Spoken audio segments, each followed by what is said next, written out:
السلام عليكم ورحمة الله وبركاته. أخباركم إيه يا جماعة؟ يا رب تكونوا بخير.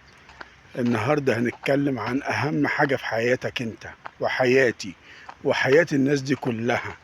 الحاجة اللي فعلا إحنا معاها بنعيش أحلى أيام حياتنا وأقوى أيام حياتنا، ولما تروح مننا بنندم ندم حياتنا.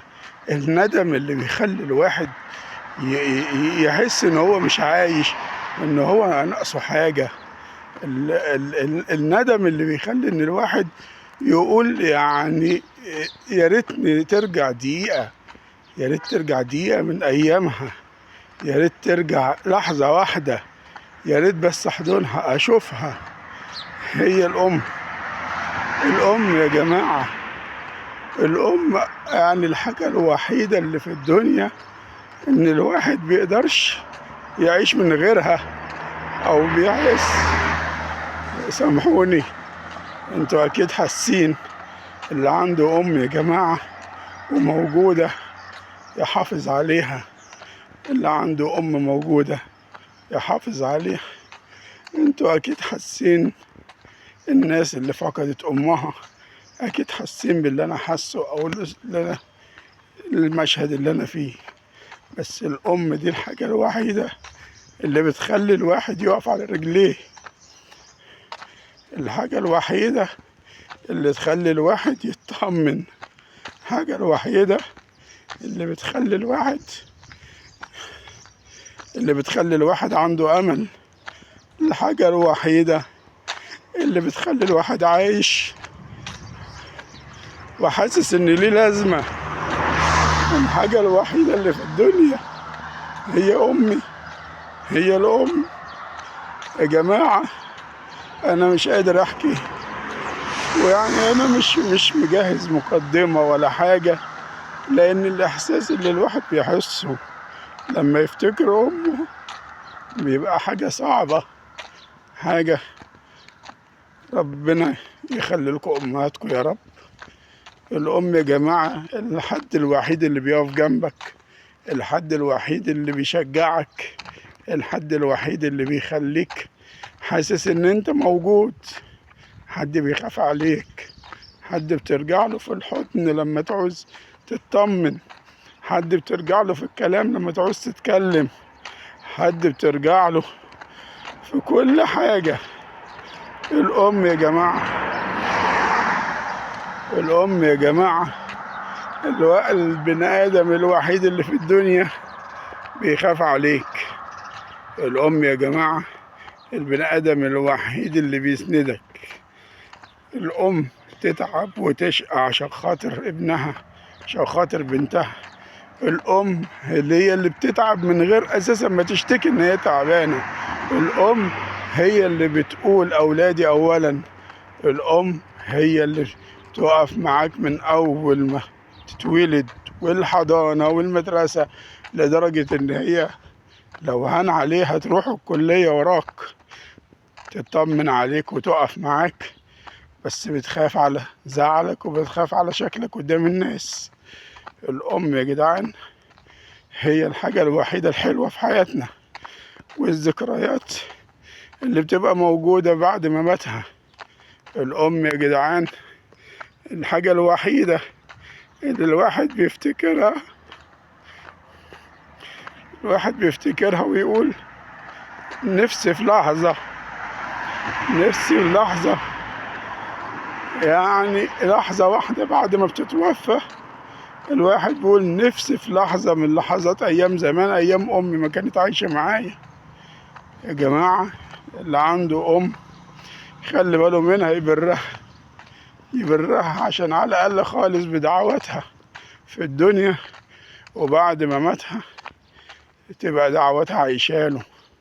ما تموتش أمك وهي غضبانة عليك، ما تموتش أمك وهي زعلانة منك، ما تموتش أمك وأنت بعيد عنها، ما تموتش أمك وأنت أصلا اللي محتاجها. يا جماعة أنا آسف، يعني أكيد أنتوا حاسين بالإحساس الواحد يعني حاسه دلوقتي، لأن دي الحاجة الغصب عننا كلنا، ده إحساس ربنا وحده أعلم بيه. أنا فعلا يعني حتى المقدمة اللي كنت عمال أجهزها ولا كلمة منها أنا قلتها. أنا قلت اللي جوايا، وقلت الإحساس اللي أنا حاسس بيه، وقلت اللي ربنا وحده عالم بيه. يا جماعة، أمي ثم أمي ثم أمي. أنا حقيقي والله مش همنتج الفيديو ده ولا هعمل، لأن كل كلمة طالعة من القلب. الأم الحاجة الوحيدة اللي تستاهل إن أنت تبقى عامل كل حاجة عشان خاطرها، تستحمل كل حاجة عشان خاطرها. الحاجة الوحيدة اللي هي بتستحملك أصلا وأنت ما تطقش، تستحملك. مفيش حد يستحملك، لا ابنك ولا مراتك ولا أي حد، مهما كنت وحش ومهما كنت عصبي ومهما كنت صعب. الأم هتستحملك، وهي الوحيدة اللي هتقف جنبك لو فيك ايه. عمرها ما هتتراجع وتقول لا. يا جماعة، كل واحد عنده أم يخلي باله منها. موضوعنا النهاردة عن الأم، ومعانا كام قصة كده. يعني احنا لو فتحنا في القصص اللي انتوا عارفينها واللي انا عارفها مش هنخلص. بس انا يعني من خلال ما سمعت قصص من الناس اللي شغالة معايا والناس اللي اعرفهم، كان في الشاب دوت كان وحيد أمه، وبعد ما اتولد بفترة والده توفاه الله. لما والده توفى، هي شقيت عليه وتعبت عليه ربته لغاية لما بقى في كلية الطب.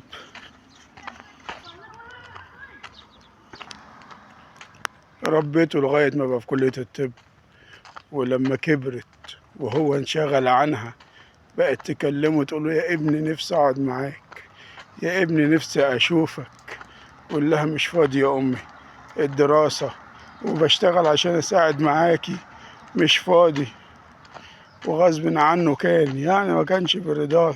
تخيلوا المأساة، اللي هو غصب عنه شايفها تعبانة وشايفها مش قادرة تكمل لوحدها، وحاول يساعد، بس برضه ده كله ومش عارف يقعد معاها. وهي نفسها للحظة إن هو يقعد معاها. ولما جه الأجل وجاله التليفون وهو في شغله بعد كليته، جاله التليفون: أمك في المستشفى بين الحياة والموت. جري ما ضيعش وقته، فضل يجري ويجري. ولما وصل للمستشفى كانت هي خلاص في آخر وقتها. قالت له كلمة واحدة بس. الكلمة ديت هي: كان نفسي أشوفك وأقعد معاك. أنا كان نفسي أشوفك وأقعد معاك. فضل بقيت حياته ندمان إنه ما خصصش وقت من وقته إنه يقعد معاها ومع أمه. فضل ندمان طول حياته.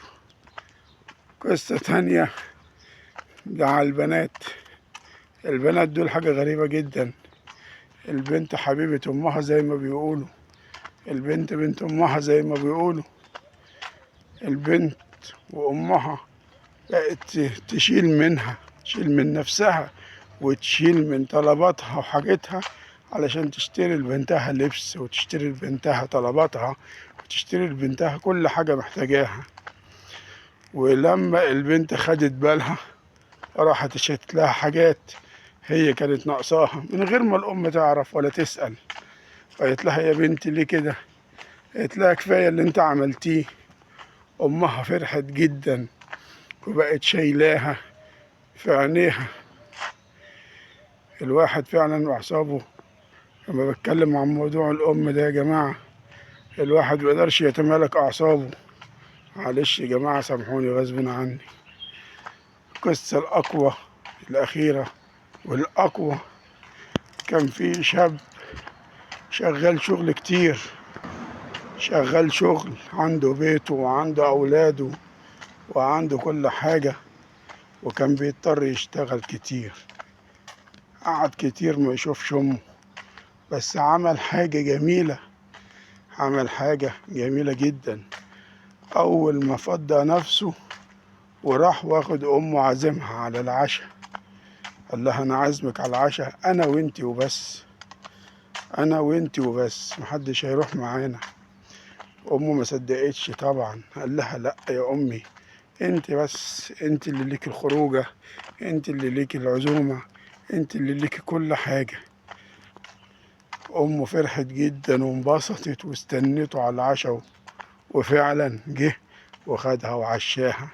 وبعد ما فضلوا يحكوا عن قصص زمان، وفاكرة أبويا الله يرحمه، وفاكرة وفضل يفكرها ويضحك معاها فرحها إن هي أساسا ما كانتش بتشوفه، وعمل حاجة كان نفسها فيها وأكتر.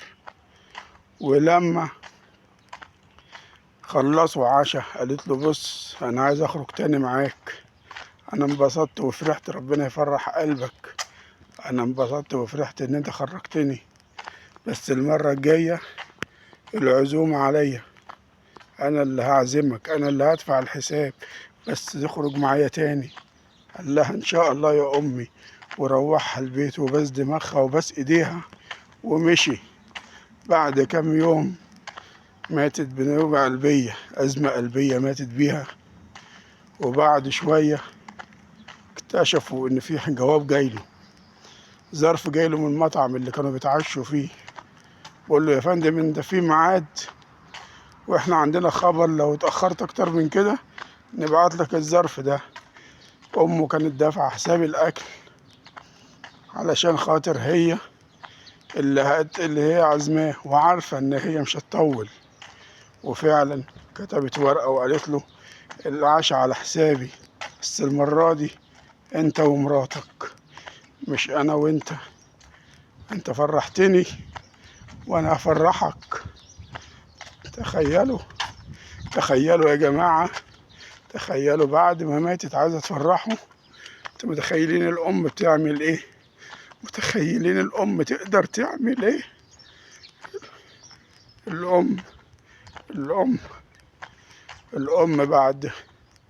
الام بعد ما ماتها بتفرح ابنها وتعزمه على العشاء هو ومراته. انت بتعمل ازاي كده؟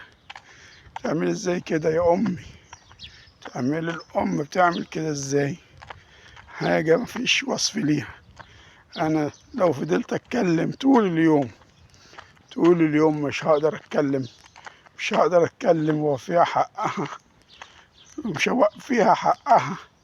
انا لو حتى اتكلمت ورتبت كلام وجبت قصص وجبت احاديث عن الرسول صلى الله عليه وسلم عن الام، مش هنخلص اليوم كله ومش هيكفي الام.